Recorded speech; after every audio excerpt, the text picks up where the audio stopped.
Olá, seja bem-vindo ao meu podcast Desinformação, Discurso de Ódio, Infodemia e Democracia. Nesse podcast nós vamos focar basicamente em três pilares, né? O sistema democrático, o inteligência artificial e a desinformação. Para esse podcast eu gostaria de sugerir para vocês dois dos meus livros, né? Democracia Inteligência Artificial, que é um livro mais focado no uso dessas ferramentas como bot. O livro tem um foco bastante no bolsonarismo, né? O uso da desinformação no bolsonarismo, que é a extrema-direita brasileira, mas o livro também pode ser, de certa forma, usado para entender o trumpismo, toda a extrema-direita nacional. O segundo livro que eu indicar para vocês que tem a ver com esse podcast é meu livro Desinformação, Discurso de Ódio e Infodemia. O meu livro sobre desinformação, infodemia e discurso de ódio, ele está na segunda edição. Nessa segunda edição, eu dei um foco maior, eu atualizei todas as ferramentas artificiais, porque o livro também ensina vocês a usar a inteligência artificial para detectar essas desinformações, mas o livro também traz uma riqueza maior, que eu atualizei todas as ferramentas da segunda edição, mas também trouxe também uma pegada ateísta, né? Eu tenho um público bastante focado no ateísmo, e nessa nova edição o ateísmo ganha uma visibilidade maior. Mas ainda eu mantive como centro do livro, né, do livro Desinformação, Discurso de Ódio e Infodemia, o centro ainda é a religião, né, o evangelicalismo, os evangélicos conservadores, e eu estudo vários exemplos no livro, né? Então eu convido vocês a conhecer os meus dois livros, né, que é Inteligência Artificial e Democracia, que é um livro mais focado na parte de bots e mais, e meu segundo livro, que é Desinformação, Discurso de Ódio, Infodemia. E esses dois livros eu acho que já dá para vocês entenderem bastante o que eles vão discutir. O podcast é uma extensão desses livros, né? Ele é uma continuação. Então eu sugiro que vocês conheçam os livros e espero que vocês gostem desse episódio e de todos os episódios. Então, bons estudos. Espero que vocês tenham uma excelente experiência.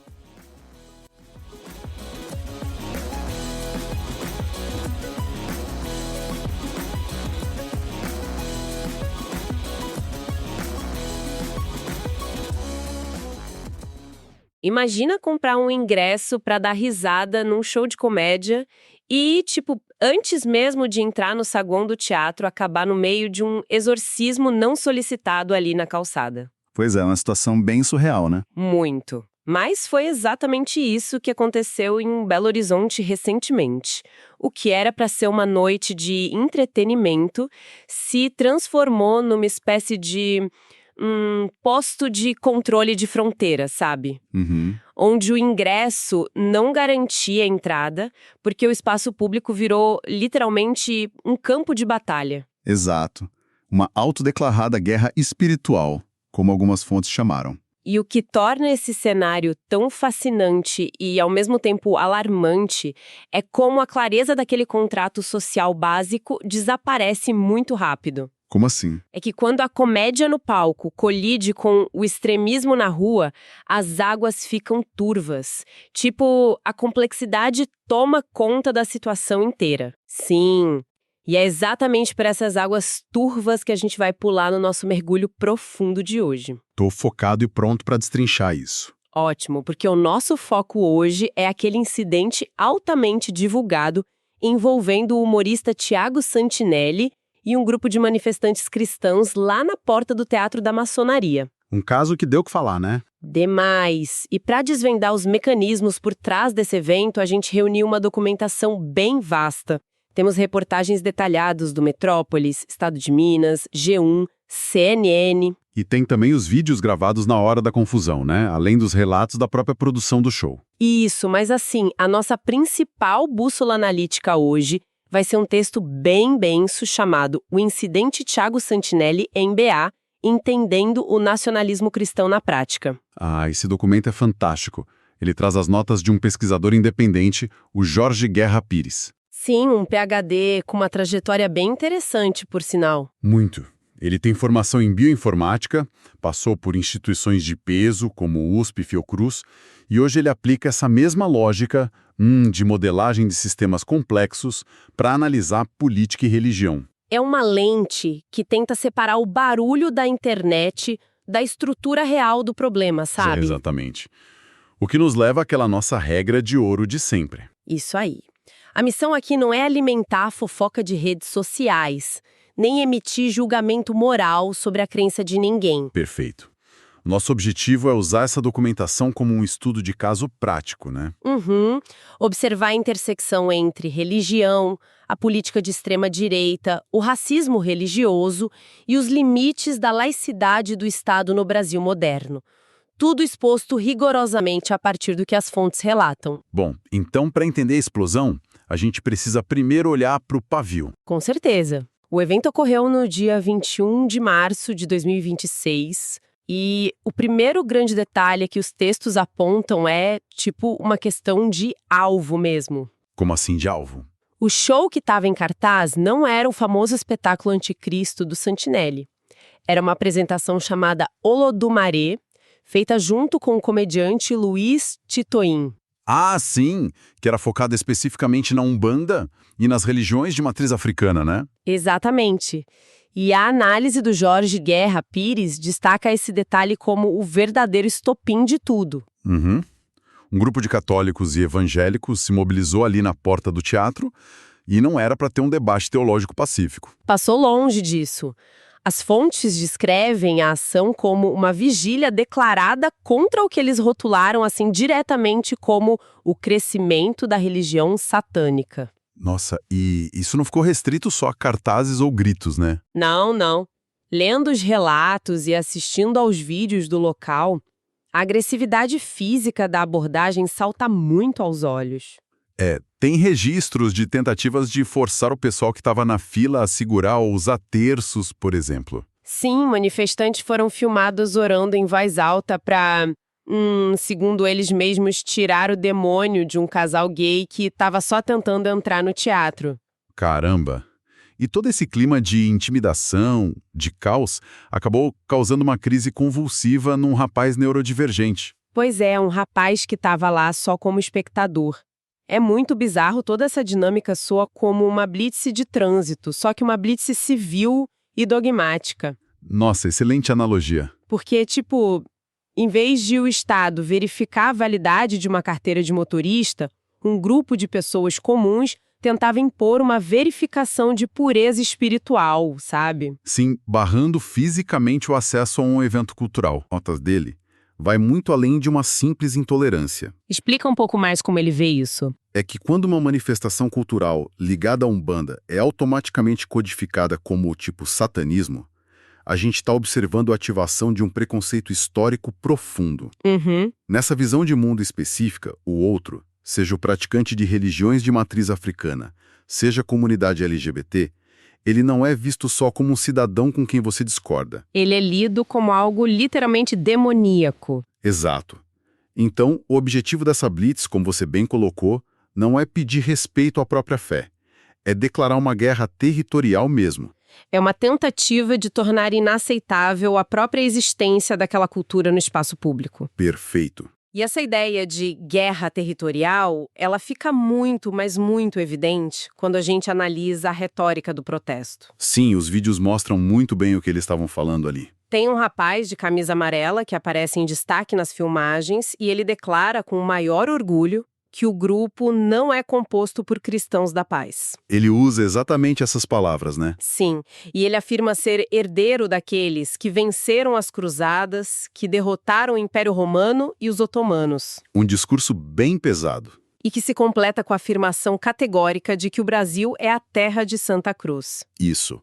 Um território consagrado exclusivamente ao Cristo Redentor na visão deles. E sob essa ótica fundamentalista, a presença de um espetáculo exaltando a Umbanda não é uma questão de liberdade de expressão, garantida pela Constituição. Não mesmo. É interpretada como uma profanação física e espiritual do território, que eles acham que possuem por direito divino. Mas aí tem uma coisa que me chama muita atenção nisso tudo. O quê? Se a gente cruzar essa retórica bélica toda com as ações que foram documentadas logo depois, surge um paradoxo gigante. Ah, sim, a mudança de postura. Pois é, temos esse grupo que se projeta como um batalhão implacável de cruzados. Mas as reportagens descrevem que quando o clima esquentou, um desses manifestantes enfiou o celular quase no rosto do humorista, o Thiago Santinelli. E o Santinelli, para se defender, deu um empurrão para afastar a câmera. Exato. E o que acontece logo depois destrói completamente essa imagem de guerreiro implacável. porque ele chama a polícia, né? Ele chama a polícia e, segundo os relatos nas fontes, ele chama o próprio pai para acompanhar ele na delegacia. Gente, parece ter uma tática deliberada operando aí. Com certeza. Eles provocam o caos, impõem um clima de terror psicológico, mas no segundo em que enfrentam uma reação física mínima, correm para se esconder atrás do aparato de Estado. Uma espécie de vitimização armada. Perfeito. A sua leitura descreve certinho o que a ciência política e teológica moderna chama de nacionalismo cristão. Que é um conceito central no texto do Jorge Guerra Pires, certo? Isso mesmo. O nacionalismo cristão não entende a fé como algo de foro íntimo num Estado plural. Ele opera sob a premissa de que os adeptos dessa vertente são os verdadeiros e únicos donos da moralidade da nação. E essa dinâmica da vitimização é fundamental para eles funcionarem. Mas como isso se sustenta na prática? Funciona através de uma assimetria, sabe? Bem proposital. O grupo age com coerção, hostilizando o pessoal na porta do teatro. Ignorando totalmente a lei civil e o Estado laico durante o ataque. Exato. Porém, assim que encontram resistência, tipo um empurrão defensivo na câmera, eles acionam na mesma hora as engrenagens desse mesmo Estado laico que eles acabaram de desrespeitar. A polícia é chamada não para mediar, mas para punir quem ousou resistir. Usa-se a força policial do Estado para garantir o privilégio de oprimir sem sofrer consequências. Cara, essa inversão atinge o pico absoluto na terceira parte da documentação, que relata os eventos já na delegacia. Lá a coisa muda de figura. Porque quando a confusão sai da rua e entra no sistema penal, as narrativas deles colidem violentamente com as estatísticas reais do Brasil.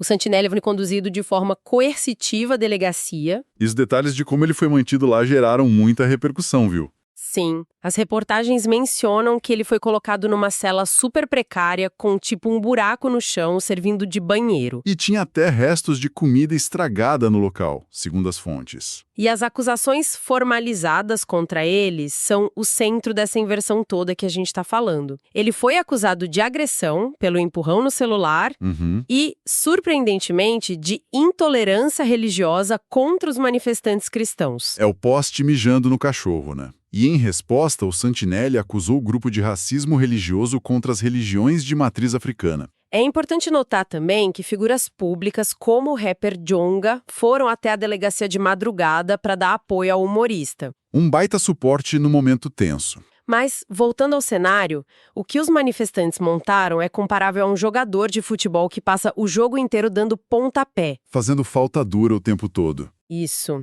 E aí, ao ser tocado de leve no ombro, ele se joga no gramado chorando, exigindo que o juiz expulse o adversário. Exatamente. E quando a gente olha para os dados oficiais que o texto do Pires traz, essa narrativa de que os cristãos foram as vítimas de intolerância ali, bom, ela se torna estatisticamente indefensável. O que os dados do Ministério dos Direitos Humanos dizem exatamente. Os dados são irrefutáveis. Recentemente, o órgão registrou mais de 2.700 denúncias de intolerância religiosa no país. E qual a religião que mais sofre com isso? A Umbanda lidera de forma isolada com 228 casos registrados, seguida bem de perto pelo Candomblé. Nossa! Além disso, uma pesquisa independente revelou que 76% dos terreiros consultados relataram sofrer o que chamam de racismo religioso estrutural. Então, os números mostram que a discriminação segue uma direção bem clara e histórica no Brasil. Muito clara. E a legislação tenta acompanhar isso, né? A Lei número 7.716, de 89, equipara juridicamente a discriminação religiosa ao crime de racismo. O que a análise do Pires e os dados expõem, no fim das contas, é uma apropriação bizarra de narrativas. Sim, sequestro do vocabulário, eu diria. Exato, temos um grupo de uma religião amplamente majoritária, usando o peso deles para encurralar expressões ligadas a minorias históricas. E ao enfrentar qualquer resistência, esse grupo hegemônico pega a narrativa das lutas sociais e se declara uma minoria perseguida. Uma tentativa clara de criminalizar a resistência da verdadeira minoria. E olha, a documentação deixa claro que essa mobilização na porta do teatro não foi um surto orgânico. Ah, não. Não foi um grupo espontâneo de fiéis preocupados, não. O texto foi ativamente incentivado por figuras da política institucional. Ligadas à extrema-direita bolsonarista, como os textos apontam. Isso. Nomes como o suplente de vereador João Fernandes, do Partido Novo, e o deputado estadual Bruno Engler. Eles tentaram cancelar o show antes, né? Sim, E no dia, usaram o tumulto presencialmente para gerar conteúdo e fazer live para as próprias redes sociais. essa participação política transforma um simples atrito religioso num evento de marketing eleitoral escancarado. Totalmente. E aí, produtores culturais e comentaristas citados nas fontes, como a Aline Câmara e o Gabriel Andrade, trazem uma perspectiva que expõe bem as contradições disso tudo. O contraste que eles levantam é impressionante mesmo. Conta pra gente. Eles apontam que, na mesma semana em que políticos gastavam energia, acionavam viatura da polícia militar para ir brigar com um comediante, cidades inteiras de Minas Gerais estavam enfrentando tragédias reais. Belo Horizonte e Juiz de Fora estavam sendo devastadas por enchentes severas. Pessoas perdendo a casa, vidas sendo perdidas por falta de infraestrutura. E a prioridade dos caras era criar tumulto na porta de um evento cultural. É revoltante. Mas lendo os relatos, me vem uma dúvida.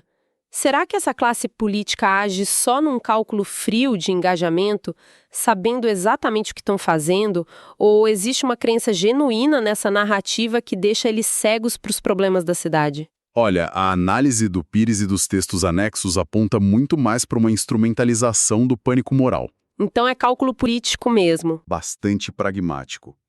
O ecossistema das redes sociais, pelo algoritmo, não recompensa um debate complexo sobre saneamento básico ou contenção de encosta. Não dá like, né? Exato.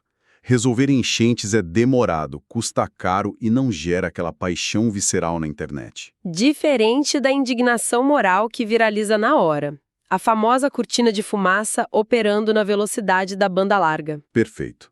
Só que com requintes de fidelização de público. Como assim? Ao transformar um comediante ou uma religião de matriz africana num inimigo público e invisível, o político mobiliza a base por dois sentimentos bem primários. O medo e a raiva. O medo da profanação e a raiva do diferente. Esse estado de alerta gera curtida, voto e tira desses políticos a pressão por responsabilidades reais. Porque ninguém vai cobrar o buraco na rua se eles acham que estão no meio de uma cruzada sagrada para salvar a nação. É exatamente isso. Cara, isso obriga a gente a encarar a dimensão mais filosófica do nosso material. Como que textos religiosos de milênios atrás são usados hoje para suprimir direitos civis de outras pessoas? Pois é. E antes de entrar nos textos sagrados, o material faz uma ressalva importante pelo Jorge Guerra Pires. Qual? Ele enfatiza que é um erro intelectual muito grave culpar todo o cristianismo por esse incidente. Ah, sim. Estamos falando da ação de uma franja extremista, né? Isso, fundamentalista e muito politizada, que não representa a totalidade da fé cristã no país. A ressalva está feita e é essencial para nossa precisão. No entanto, as observações da comentarista Aline Câmara mergulham na origem teológica desse comportamento. Ela traz uns pontos muito fortes. Ela argumenta que a gente não pode ignorar como algumas passagens bíblicas, quando lidas de forma literal e fora do contexto histórico, moldam esse imaginário de superioridade. Ela cita o Salmo 14, né? Isso, que descreve quem não crê no Deus judaico-cristão como nécio ou insensato. Então tem um rebaixamento moral embutido na leitura literal. Quem não crê não tem só uma opinião diferente. A pessoa é intelectualmente defeituosa. Exatamente. E ela vai além, citando Deuteronômio, no capítulo 13. O que diz lá? Prescrevia punições físicas bem severas para qualquer um que tentasse desviar o povo para outros deuses, lá na antiguidade. E quando uma mente fundamentalista pega essa lógica do antigo Israel e joga para o século XXI no Brasil, cria-se um terreno fértil para a intolerância. O praticante de umbanda ou ateu deixa de ser um cidadão com direitos iguais. Ele passa a ser visto como um perigo espiritual que precisa ser contido ou até eliminado do convívio. E o argumento dela culmina na ideia de que a igreja não pode ser uma zona de imunidade moral que opera acima da lei civil do país. Mas aí, analisando a estrutura de uma democracia, eu lanço uma provocação aqui. Um dos pilares de uma sociedade livre é o direito absoluto à liberdade de crença, certo? Certo. O cidadão tem a garantia de acreditar no que o texto sagrado dele diz, inclusive se disser que só a dele é verdadeira. Uhum. Como que a estrutura legal equilibra esse direito de acreditar no que quiser, sem permitir que isso vire justificativa para oprimir quem pensa diferente? Onde a lei traça a fronteira? Essa fronteira é exatamente a definição de laicidade do Estado.